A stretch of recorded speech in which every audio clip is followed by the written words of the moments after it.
আপনারা দেখলে অবাক হবেন। এই আশেপাশে কোনো বাজার নেই, কোনো দোকান নেই। একদম একটা রাস্তা। রাস্তাটুকু দেখাও। হ্যাঁ, রাস্তা। আর এই রাস্তার পাশে একটা দোকান, খুব ক্রিয়েটিভ একটা দোকান।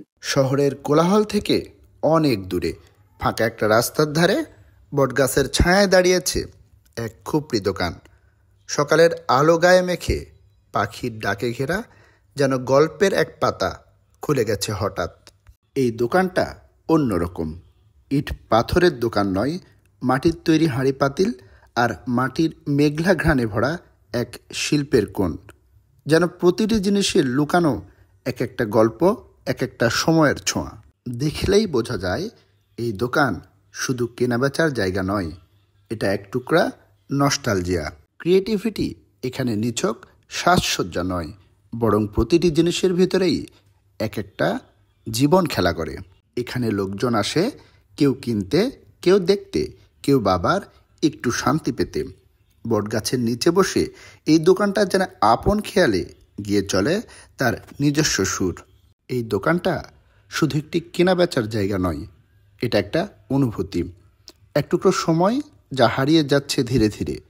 আর ঠিক সেখানেই তার সৌন্দর্য।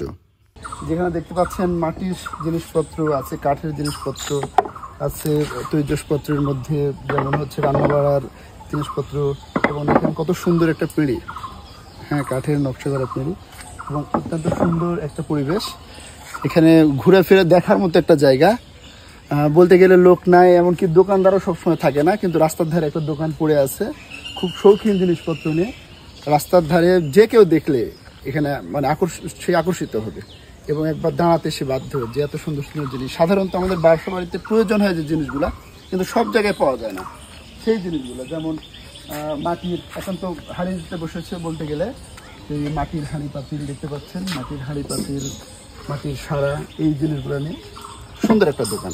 এটা হচ্ছে বাগমারা থানার গাঙ্গোপাড়া। ভবানীগঞ্জ থেকে যদি হামিরপুর শহরের দিকে যাই, রাস্তার প্রায় ভবানীগঞ্জের কাছাকাছি গাঙ্গোপাড়া বাজারের পাশে।